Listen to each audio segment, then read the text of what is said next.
Nous sommes au 8e jour de la neuvaine à Sainte Thérèse de l'Enfant Jésus. Aujourd'hui, la petite Thérèse nous parle sur l'extrême onction de sa mère.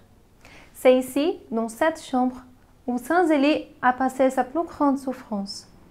C'est pour ça que notre intention du jour, c'est de prier pour les personnes malades qui souffrent. Si vous voulez marcher sur le pas de la petite Thérèse à Alençon, restez avec nous.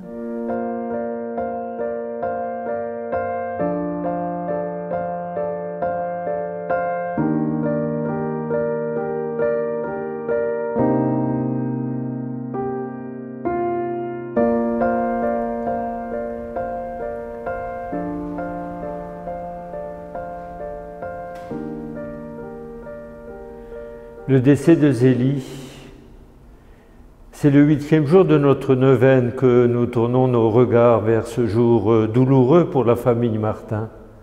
Comme il y a un beau symbole, parce que le 8e jour, c'est aussi le jour de la résurrection de Jésus, le dimanche, le jour du Seigneur. C'est dans ce lit que Zélie est décédée, entourée de tous les siens, sous le regard de Saint Joseph qu'elle avait tant prié le jour de la naissance de Thérèse, le patron de la bonne mort. Nos regards sont invités à aller au-delà de cette chambre, de ce lit de souffrance et de douleur pendant des mois, pour nous tourner vers cette belle peinture qui est dans la chapelle attenante à la chambre et qui nous dit que Zélie reçoit l'extrême onction. Nous avons parlé au cours de cette neuvaine de l'onction reçue le jour du baptême de Thérèse. Cette huile, cette croix tracée sur le front, qu'il a introduite Thérèse dans l'Église, dans la famille de Dieu. C'est une onction qui fait faire un passage. Et sur cette peinture que nous voyons ici, c'est d'un autre passage qu'il s'agit, celui qui conduit de la terre au ciel. Comme il est beau ce tableau, comme il est plein de symboles ce tableau, il y a au centre Zélie, qui n'est pas dans une attitude naturelle, assise dans son lit, les mains jointes, les coudes qui ne reposent même pas sur son lit, alors qu'elle était perclue de douleur à l'agonie. Elle est belle, cette peinture, parce qu'elle nous introduit dans de nombreux symboles qui nous parlent aujourd'hui. Louis, dans la partie la plus sombre du tableau, est accoudé au lit, effondré, les mains qui se tiennent son visage. Et il y a deux personnes qui regardent le prêtre. Zélie, qui voit le ministre de l'Église, qui va lui donner le sacrement. Thérèse, avec son visage lumineux, regarde le prêtre également. Elle est là au centre du tableau, Thérèse, comme médiatrice déjà entre toute sa famille. Elle est là, entre le prêtre et sa famille. Elle est là, entre le prêtre et sa mère.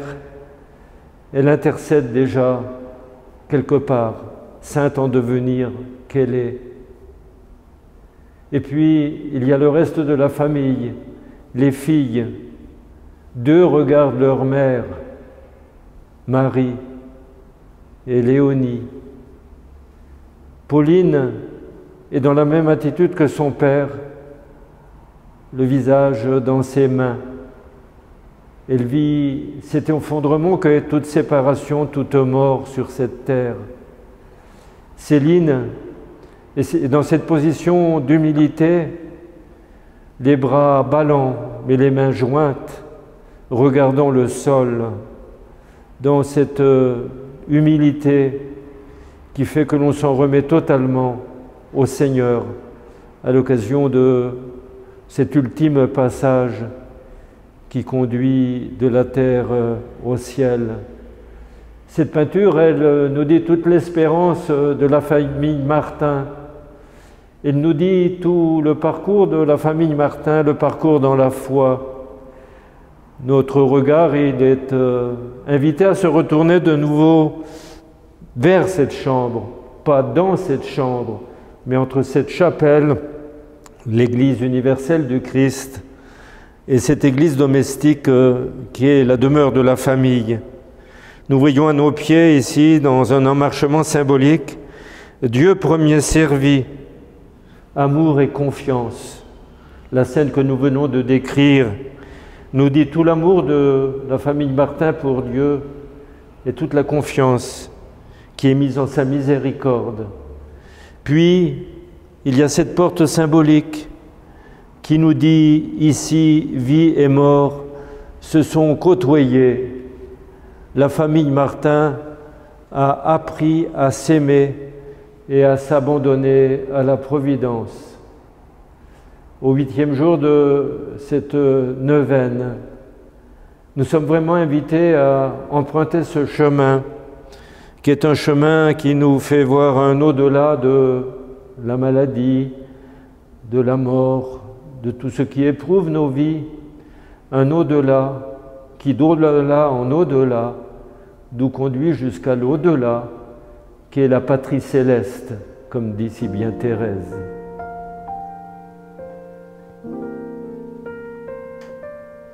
Maintenant, je vous invite à laisser sous la confiance l'intercession de Sainte Thérèse de l'Enfant Jésus, votre intention de prière pour les personnes que vous connaissez qui ont besoin d'une grâce spéciale, les personnes malades qui souffrent.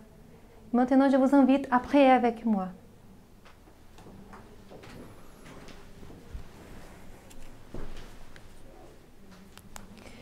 Dieu qui ouvre ton royaume aux petits et aux humbles, donnez-nous de marcher avec confiance sur le pas de Sainte Thérèse de l'Enfant Jésus, pour obtenir ainsi la révélation de ta gloire. Par Jésus-Christ, ton Fils, notre Seigneur. Amen. Sainte Thérèse de l'Enfant Jésus, priez pour nous. Notre proposition du jour, c'est de vivre un acte d'espérance en face de la personne qui souffre. Rendez-vous demain pour le dernier jour de la neuvaine. Amen. Partagez la vidéo et invitez vos amis à suivre les pas de la petite Thérèse à Alençon. N'oubliez pas de laisser votre intention de prière dans le commentaire. Nous allons déposer ici et à chaque premier vendredi du mois, nous avons mis dans le berceau de Sainte Thérèse. Si vous aimez la vidéo, laissez votre j'aime. Abonnez-vous à la chaîne du Sanctuaire et activez la cloche pour recevoir les prochaines vidéos. Aproveitez cette année jubilaire de Sainte Thérèse et venez à Alençon.